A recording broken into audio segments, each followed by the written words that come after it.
Bien-aimés dans le Seigneur, nous allons ouvrir nos Bibles dans le livre de Rois, 2 Rois chapitre 6, et nous allons lire, pour plus de rapidité, nous ne prendrons que du verset 5 au verset 6. 2 Rois chapitre 6, 5 à 6.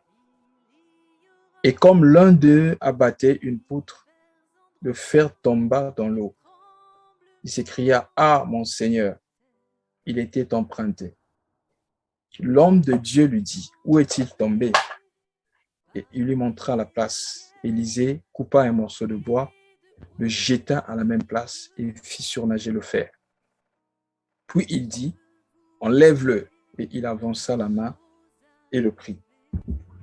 Ça fait au moins un mois aujourd'hui que nous partageons sur le mystère derrière le fer qui surnage. La fois passée, nous avions partagé sur la puissance de la résurrection, la puissance de la croix. Et aujourd'hui, nous allons parler, toujours dans le même sens, parlant du mystère autour du fer qui surnage. Nous allons parler de la puissance de la résurrection. Alors, prenons Philippiens chapitre 3. Philippiens chapitre 3, et nous allons lire du verset 7 au verset 10.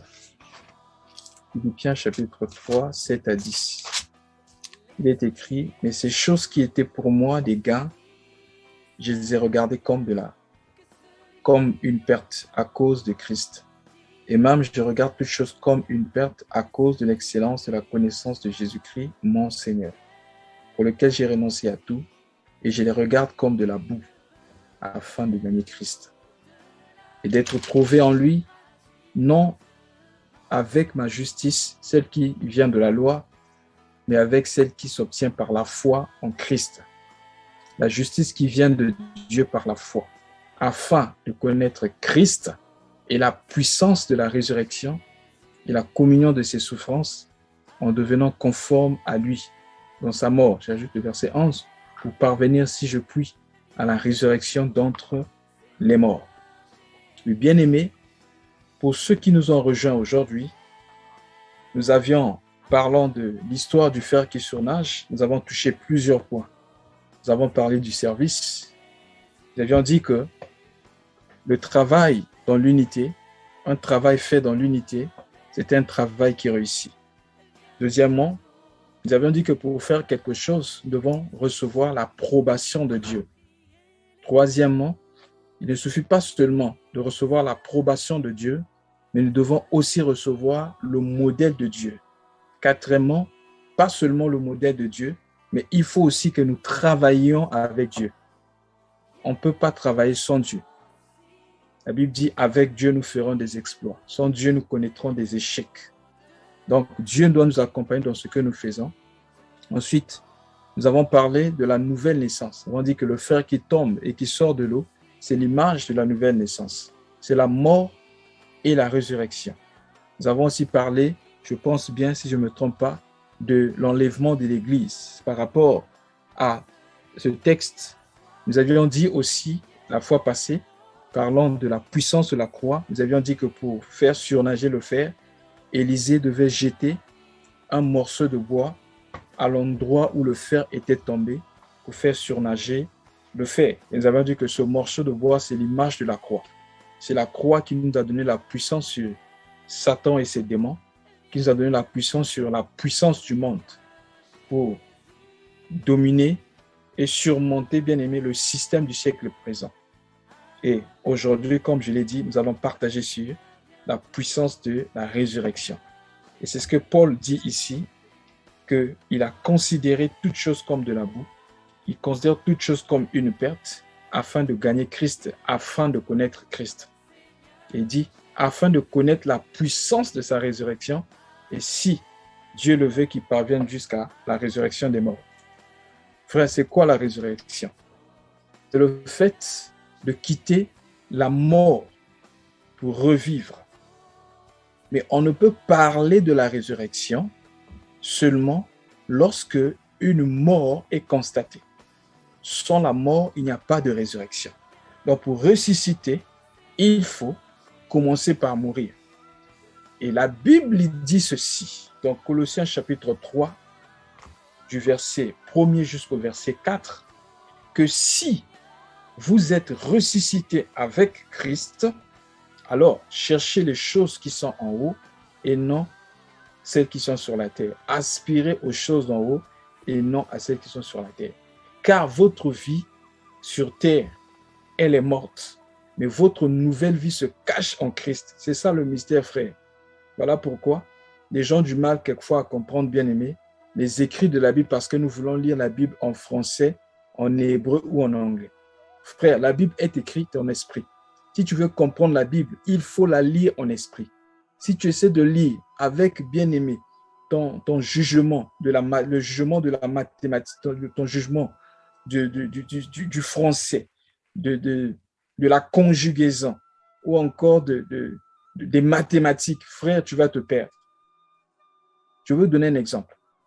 Le Seigneur Jésus dit ceci aux disciples. Je pense que c'est dans le livre de l'évangile de Jean. Il dit, Père, je ne te prie pas de les ôter du monde, mais simplement de les préserver du mal. Il dit, je vous ai aimé comme mon Père m'a aimé. Et je vous ai présenté la gloire du Père. Il dit, afin que vous soyez là où je suis. Pendant qu'il parlait avec eux sur la terre, mais Jésus dit, afin que là où je suis, vous y soyez aussi. Je prends encore un autre exemple. Le Seigneur Jésus a dit, nul n'est descendu du ciel. Sinon nul ne peut monter au ciel, sinon celui qui est descendu du ciel, le Fils de l'homme qui est dans le ciel. Donc, il était en même temps sur la terre et en même temps dans le ciel. Voilà pourquoi dans Colossiens, la Bible dit, vous qui êtes morts, c'est-à-dire que nous sommes morts au passé, mais maintenant nous vivons en Christ. Ça veut dire quoi? Frère, lorsque tu marches sur la terre, il y a une chose que tu dois comprendre. Quand tu marches sur la terre, physiquement, on te voit, tu es là sur la terre. Mais dans les sphères spirituelles, spirituellement, tu dois être assis avec Christ. Prenons encore un passage pour un autre témoin dans les Écritures pour confirmer cela. Prenez avec moi Éphésiens chapitre 2. Éphésiens chapitre 2, la Bible dit ceci. À partir du verset 4 jusqu'au verset 6. Mais Dieu qui est riche en miséricorde, à cause du grand amour dont il nous a aimés, nous qui étions morts par nos offenses, nous a rendus à la vie avec Christ. C'est par la grâce que vous êtes sauvés. Il nous a ressuscités ensemble, et nous a fait asseoir ensemble dans les lieux célestes en Jésus-Christ. Frère, vous comprenez cela? Donc, pendant que toi, tu es là sur la terre physiquement, il faut que, bien aimé, dans ton esprit, tu sois assis avec Christ. Je vais encore prendre un autre témoignage. Colossiens chapitre 1, je vais prendre du verset 12 jusqu'au verset 14. Voici ce qui est écrit. Rendez grâce au Père qui vous a rendu capable d'avoir part à l'héritage des saints dans la lumière, qui nous a délivrés de la puissance des ténèbres et nous a transférés dans le royaume du Fils de son amour, en qui nous avons la rédemption et la rémission de péché. Le verbe utilisé ici est au passé. Il nous a délivrés au passé et il nous a transférés dans le royaume. Pas qu'il nous transférera, mais il nous a transférés. Donc, lorsque, frère, nous recevons le Seigneur Jésus-Christ dans notre vie, lorsque nous acceptons de mourir avec lui par rapport au monde, il y a un transfert spirituel qui se passe. Nous quittons la domination du règne des ténèbres, nous sommes placés, frère, dans le royaume du Fils de son amour, en qui nous avons, la Bible dit, la rédemption et la rémission de péché. C'est-à-dire, là-bas, assis avec Christ, nos péchés passés sont passés. Nous sommes considérés comme des gens qui n'ont jamais péché, parce que nous avons expérimenté ce qu'on appelle la justification. Donc, nous sommes devant Dieu comme si nous n'avions jamais péché à cause du sang de Jésus qui a été versé comme un rançon pour nos péchés. Et c'est ça le mystère, frère. Et c'est ça le principe, bien-aimé, de la résurrection. Nous connaîtrons la résurrection de ce corps. Mais au niveau de notre esprit, nous avons été ressuscités avec Christ. Et si nous sommes ressuscités avec Christ, nous vivons maintenant dans sa présence. Maintenant, je vais vous poser une question. Celui qui est ressuscité avec Christ, quel est le sorcier qui peut prendre l'audace d'aller le prendre là-bas, là où il est assis avec Christ? Le problème avec l'Église aujourd'hui, c'est que plusieurs ne sont pas réellement nés de nouveau. Parce que frère, si tu es né de nouveau, ton esprit est caché là-bas en Dieu. Tu es caché là-bas. On ne peut pas, bien aimer, te toucher. Ils peuvent toucher ton corps, mais ils ne pourront jamais, jamais, jamais toucher à ton esprit. Si tu es vraiment né de nouveau, et si dans ta famille il y a des sorciers, s'ils sont sérieux, s'ils sont honnêtes, ils vont te dire que depuis que tu as reçu le Seigneur Jésus-Christ, ils ne te voient plus parce que tu as changé de dimension. Là où tu es assis, ils ne peuvent pas te voir, ils ne peuvent pas te toucher, ils ne peuvent pas bien aimer parce que tu es devenu une propriété privée de Dieu. Et cela se passe par quoi? Par le principe, la puissance de la résurrection. Mes frères, la puissance de la résurrection, ce n'est pas l'émanation d'un homme. La Bible dit, c'est par la grâce de Dieu, c'est par la grâce que nous sommes sauvés, mais au moyen de notre foi. C'est très important. Ce ne sont pas à cause de tes œuvres. Je bénis le Seigneur pour le témoignage de notre sœur et notre frère de la fois passée, des manipulateurs aujourd'hui qui sont rentrés dans le cercle évangélique, qui utilisent bien aimé les dons spirituels ou leur position pour se faire de l'argent. J'ai vu ça, j'ai été dans les églises comme ça, où on demandait aux gens, non, bien aimé, tu es homme d'affaires, femme d'affaires, tu n'as pas le temps de venir à l'église. Envoie ton argent va prier pour toi. Bien aimé, ça c'est une abomination. Dans l'église primitive, c'est tout le monde qui priait. Il n'y avait pas de différence entre les pauvres et les riches. Ce n'est pas ton argent qui va prier pour toi. Mais c'est toi-même qui dois prier. Parce que la Bible dit, veillez et priez pour ne pas céder à la tentation. Donc, bien aimé, la puissance de la résurrection, c'est une puissance que, bien aimé, tout chrétien, tout celui qui est né de nouveau, doit bien aimer l'expérimenter et il doit le manifester. Savez-vous que Jésus n'a pas été ressuscité par lui-même? Ça peut être un scandale pour toi, mais c'est écrit dans la Bible. Quand vous lisez dans Romains chapitre 8, vous allez comprendre cela à partir du verset 11. La Bible dit, « Si l'esprit de celui qui a ressuscité Jésus d'entre les morts habite en vous, celui qui a ressuscité Christ d'entre les morts rendra aussi la vie à vos corps mortels par son esprit qui habite en vous. » J'aime bien la version anglaise. Là où la Bible dit « il rendra la vie à votre corps mortel », la Bible dit « il donnera de l'énergie, la puissance de Dieu dans le corps mortel que vous avez. » Frère, nous avons ce corps qui est mortel, c'est vrai. Ce corps soumis à la vanité. Mais il y a quelque chose d'autre bien aimé que Dieu a placé en nous. Mais le secret, c'est quoi? Comment faire pour avoir la puissance de la résurrection? Comment faire pour expérimenter la puissance de la résurrection? Comment faire pour libérer la puissance de la résurrection? Parce que c'est devenu tellement rare aujourd'hui. C'est parce que, bien aimé, ces choses ne sont pas enseignées. La Bible dit, mon peuple périt parce qu'il lui manque la connaissance. Souvenez-vous de Marthe, la sœur de Lazare. Jésus, il envoyait quelqu'un pour appeler Jésus. Et en envoyant quelqu'un, il dit, allez dire à Jésus que celui qu'il aime, son ami, Lazare est malade. Jésus dit, je viendrai, je vais venir.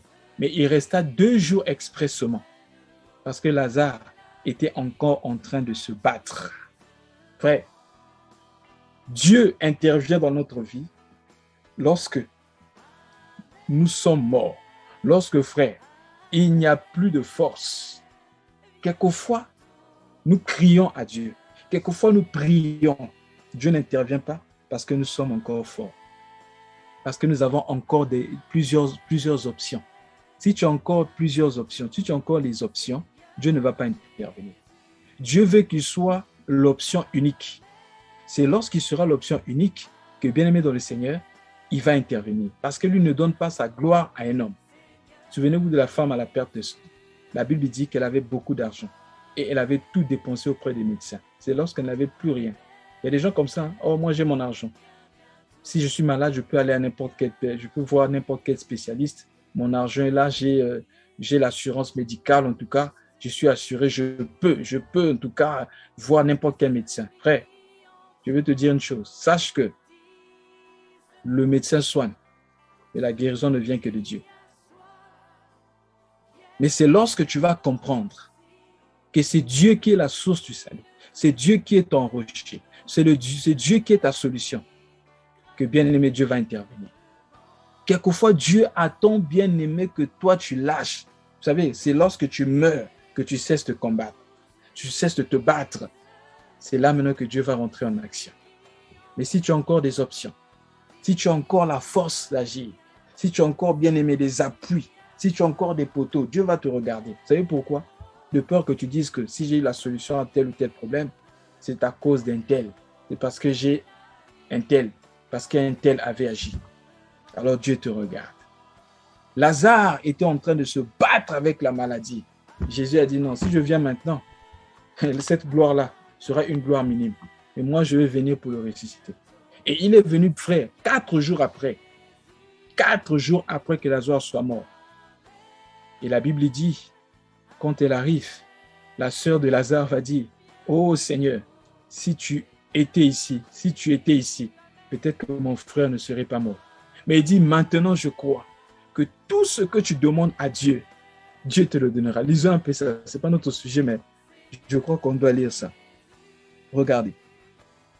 Nous sommes dans l'évangile de Jean. Jean chapitre 11. On va lire du verset 21 jusqu'au verset 25. Marthe dit à Jésus, Seigneur, si tu eusses été ici, mon frère ne serait pas mort. Maintenant même, je sais que tout ce que tu demandes à Dieu, Dieu te l'accordera. Jésus lui dit, ton frère ressuscitera. Alléluia. Je sais, lui répondit Marthe, qu'il ressuscitera à la résurrection, au dernier jour. Marthe parlait ici de la résurrection des justes. Mais Jésus dit non. Jésus lui répondit, je suis la résurrection et la vie. Celui qui croit en moi vivra, quand même il est mort. Vous voyez ça? Quand même il est mort. Marthe croyait que la résurrection était un événement. Mais Jésus devait lui expliquer que la résurrection, ce n'est pas un événement. La résurrection, c'est un homme. Quand cet homme-là rentre dans ta vie, frère, il ressuscite tout ce qui est mort. Tout ce que le malin a détruit. Tout ce que, bien-aimé, ton environnement a détruit. Lorsqu'il rentre, frère, lui qu'on appelle la vie et la résurrection, il change les choses. Ma vie, c'était la vie de la débauche. La vie des boîtes de nuit. Je trouvais mon plaisir, frère, dans des choses qui ne glorifient pas Dieu. Mais lorsqu'il est entré dans mon cœur, lui qu'on appelle la résurrection, il a ressuscité ce que Dieu avait placé en moi. Et bien aimé, il a changé mon système de valeurs. Voilà pourquoi, bien aimé, je le glorifie.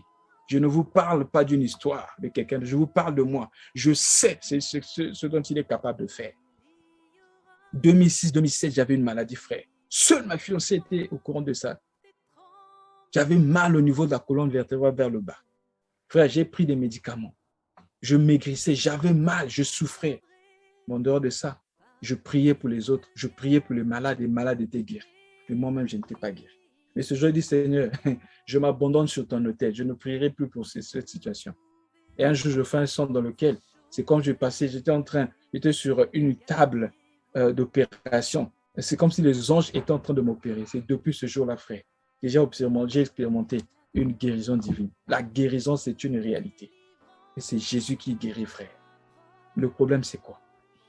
Nous ne laissons pas, nous ne lui laissons pas, bien aimé, la place afin qu'il agisse. Pour que la puissance de la résurrection agisse, frère, il faut que nous puissions nous laisser. Cesse de te battre. Cesse de regarder à toi-même. Ne regarde pas à tes capacités. Ne regarde pas, bien aimé, à ce que tu as, mais regarde à ce que Dieu est et à ce que Dieu est capable de faire. C'est ça la puissance de la résurrection. Et frère, j'ai lu une histoire dans la Bible. Je me suis rendu compte que la puissance de la résurrection a commencé à agir avant même que bien-aimé Jésus vienne dans la chair. Parce que lui, il était avant. Alléluia. Il a dit à ces gens, avant qu'Abraham fût, moi je suis. Un jour, les gens étaient en train d'aller enterrer un mort. Alors qu'on avait enterré le prophète Élisée quelque part, bien aimé, ces gens ont vu les Syriens venir. Ils ont jeté le corps dans la tombe d'Élisée. Et quand, frère, quand le corps a touché les eaux d'Élysée, quand ce corps a touché les eaux d'Élysée, qu'est-ce qui s'est passé? La Bible déclare que cet homme est revenu à la vie. Vous voyez la puissance de la résurrection? Quand cet homme, quand ce corps mort, c'est-à-dire cet homme était déjà mort, quand son corps a touché les eaux d'Élysée, la Bible dit, il était revenu à la vie. Pourquoi? Parce que les eaux d'Élysée étaient remplies de la puissance de Dieu. Frère, je vais t'informer une chose. Quand Jésus vient dans ta vie, tout ce qui est en toi, même ton sang, même les cheveux de ta tête, excusez-moi, même les cheveux de ta tête, les sont remplis de la puissance de Dieu. Voilà pourquoi la Bible dit de Paul, lorsqu'il marchait, il y avait tellement la puissance de Dieu sur lui que les hommes n'avaient besoin que de toucher le bord de son vêtement. Un mouchoir quand touchait le corps de Paul. Et il partait à une grande distance. Il mettait ces mouchoirs-là sur les malades étaient guéris. Il mettait ces mouchoirs-là, frère, sur les possédés. Les démons sortaient. Pourquoi? Parce que l'habit qui avait touché Paul était chargé de la puissance de la résurrection. Et quand la puissance de la résurrection rentre quelque part, frère, les démons fuient. Quand tu as Christ en toi, tu marches sur la crainte de Dieu. Tu as la puissance de la résurrection. Tu rentres dans une maison. S'il y a des sorciers, s'il y a des démons, frère, ils vont fuir. Je vous parle des choses que j'ai expérimentées. Ils vont fuir. Et Dieu nous a appelés, bien-aimés, à vivre ça. Ce n'est pas pour des pasteurs, ce n'est pas pour des évangélistes, ce n'est pas pour des docteurs, ce n'est pas pour des prophètes. Car la Bible dit, voici les signes qui accompagneront ceux qui auront cru. La Bible ne dit pas, voici les signes qui accompagneront les pasteurs, les docteurs, les bishops. Non, ceux qui auront cru.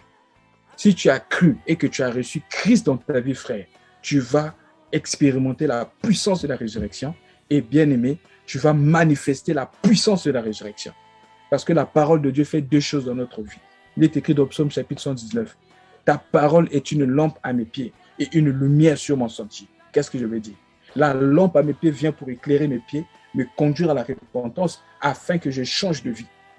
Mais une lampe à mes sentiers devant moi, c'est afin que, frère, que je déclare cette parole pour, bien aimé, dissiper les ténèbres devant moi. Les ténèbres ont trop duré dans ta famille. Les ténèbres ont trop duré dans ta vie. Les ténèbres ont trop duré autour de toi. Pourquoi? Parce que tu n'as pas encore expérimenté la puissance de la résurrection. Par conséquent, tu ne manifestes pas la puissance de la résurrection, alors que cela est pour toi. Frère, c'est pour toi. C'est pour toi qui m'écoutes. Aujourd'hui même, tu peux manifester, tu peux expérimenter cela et commencer à manifester la puissance de la résurrection autour de toi. Et c'est à ça que Dieu nous appelle. Mais le secret, c'est quoi? L'apôtre Paul dit, tout ce qui était considéré comme gain, je les ai regardés comme de la boue. Si le monde a encore, bien aimé, de la valeur à tes yeux, tu ne peux pas manifester la puissance de la résurrection. Tu vis encore. La puissance de la résurrection, c'est pour ceux-là qui sont morts. Il faut mourir. Paul était mort. Regardez, Philippiens. Il dit, tout ce qui était considéré comme un gain, je les regarde comme de la boue. Je regarde de toute façon toutes choses comme de la boue. Et si vous lisez bien selon le contexte, il a parlé d'abord de sa position en tant que juif. Parce que c'était une gloire d'être juif à leur époque, juif né juif et de la tribu de Benjamin. Il a dit, il était hébreu né d'hébreu. Il était pharisien. Mais dit, toutes ces choses, je les regarde comme de la boue afin de gagner Christ. Frère, c'est ça le secret. Parce que la puissance de Dieu, Dieu le cache, alléluia, dans les vases de terre. En Israël, il y avait plusieurs types de vases. Il y avait des vases faits en or. Il y avait des vases faits en argent. Il y avait des vases faits en bronze. Mais de toutes ces vases, il y avait, bien aimé, un vase fait à base de terre. C'était, bien aimé, le vase le moins cher. Mais la Bible dit, c'est dans des vases de terre que Dieu cache sa puissance. C'est pourquoi la Bible dit, il a appelé ceux qui sont faibles dans la chair. Ceux qui sont bien aimés, ceux que le monde considère comme rien pour confondre la sagesse des grands. Si toi, tu penses que la puissance de Dieu va se manifester parce que tu es intelligent, bien aimé, tu as tapé à côté. Je ne suis pas en train de dire de ne pas s'instruire. Non, Dieu a utilisé les instruits et les non-instruits. Mais tous ceux qui ont manifesté la puissance de Dieu, c'est ceux qui mettaient leur confiance en Dieu et non sur leur intelligence. Ce n'est pas le master en théologie qui va faire que la puissance de Dieu soit dégagée. Je vais aller plus loin. Ce n'est pas le jeûne et la prière qui va faire que la puissance de Dieu soit dégagée. Mais c'est par la grâce, au moyen de la foi. C'est parce que tu as cru que tu jeûnes, mais tu ne jeûnes pas pour recevoir la puissance. J'ai vu des trucs comme ça au milieu des chrétiens. Non, du frère, il faut jeûner pendant 9 jours, 40 jours, tu vas dégager la puissance. Non, frère. C'est comme si, bien aimé, tu vas gagner la puissance. Non, on ne gagne pas la puissance. Mais la Bible dit, nous gagnons Christ lorsque nous considérons toutes choses comme de la boue. Quand Dieu devient le premier, le tout de notre vie, c'est alors que Dieu nous donne tout. Et même la puissance de la résurrection. Disons un peu ça, le secret de la puissance. Écoutez, 2 Corinthiens chapitre 4, le verset 6 à 7, c'est là que nous allons atterrir. Regardez, car Dieu qui a dit la lumière brillera du sein des ténèbres a fait briller la lumière dans nos cœurs pour faire resplendir la connaissance de la gloire de Dieu sur la face de Christ. Verset 7. Nous portons ce trésor dans des vases de terre afin que cette grande puissance soit attribuée à Dieu et non pas à nous. Vous comprenez ça? Il ne faudrait pas que la puissance soit attribuée à nous, mais que la puissance soit attribuée à Dieu. Ils étaient des vases de terre, des hommes de rien. Souvenez-vous de Pierre, lorsqu'il s'est levé devant ce boiteux de la belle porte en Actes chapitre 3, cet homme demandait le monde. Hein? La Bible dit, lorsque Pierre le regarda, regardez, on va lire ça. Actes chapitre 3, du verset 3 jusqu'au verset 6. Cet homme, voyant Pierre et Jean qui allaient y entrer, leur demanda le monde. Écoutez, Pierre, de même que Jean, fixa les yeux sur lui et lui dit, regarde-nous, regarde-nous. Et il le regardait attentivement, attendant de recevoir de quelque chose. Alors Pierre dit, je n'ai ni or, ni argent, ce qui fait la gloire de ce monde, ce qui fait la richesse de ce monde, moi j'en ai pas. Mais ce que j'ai, Macabra, ce que j'ai, je te le donne au nom de Jésus de Nazareth. Lève-toi et marche. Frère, aussitôt, celui qui était boiteux depuis la naissance, qui n'avait jamais marché, parce que Pierre marchait avec la puissance de la résurrection, cet homme s'est levé, il a commencé à marcher. Maintenant, écoutez le verset 11. Comme ils ne quittaient pas Pierre et Jean, tout le peuple étonné accourut vers eux au portique dit de Salomon. Pierre, voyant cela, dit au peuple, hommes, frères, pourquoi vous étonnez-vous de cela? Pourquoi ça vous étonne que les gens soient guéris? Pourquoi ça vous étonne? On en fait même des publicités sur les réseaux sociaux. Pourquoi ça vous étonne? Le miracle, comme disait quelqu'un, c'est le petit déjeuner du chrétien, c'est la vie normale. Pourquoi ça vous étonne? Pourquoi avez-vous des regards fixés sur nous? Comme si c'était par notre propre puissance ou par notre piété que nous eussions fait marcher cet homme. Combien aujourd'hui, ceux qu'on appelle hommes de Dieu disent « J'ai reçu cette puissance parce que j'ai donné une offrande symbolique, parce que j'ai jeûné pendant tant de jours, parce que je me suis enfermé dans un coin, parce que j'ai fait telle ou telle chose. Je suis un homme spécial, je ne suis pas comme les autres, ils reçoivent l'honneur des hommes. » Pierre dit « Non, nous ne sommes que des hommes comme vous. » Regardez même, je crois que c'est dans Actes chapitre 11, si j'ai une bonne mémoire, non, Actes chapitre 14, Paul et Barnabas avaient aussi ressuscité un homme. Et la Bible dit, quand les gens ont vu ça, ils ont dit, les dieux nous ont visités en forme humaine. Permettez-moi qu'on lise ça, frère. C'est important qu'on lise ces choses. C'était à Lystre, dans Actes chapitre 14. Vous pouvez prendre du verset 8 jusqu'au verset 19. Nous ne prendrons que quelques passages pour aller vite. Je prends du verset 8 au verset 11. À Lystre, se tenant là, un homme impotent des pieds, boiteux de naissance, et qui n'avait jamais, bien aimé, qui n'avait jamais marché. Il écoutait parler Paul. Et Paul, fixant les regards sur lui et voyant qu'il avait la foi d'être guéri, alléluia, dit d'une voix forte, lève-toi droit sur tes pieds. Et il se leva d'un bond et marcha. Il écoutait la parole de Dieu. Il est écrit dans Psaume chapitre 119, verset 7. Non, verset 19. Non, Psaume chapitre 107, verset 19 à 20. Dans leur détresse, ils crièrent à l'Éternel. Il envoya sa parole et sa parole est guérie. Cet homme marcha.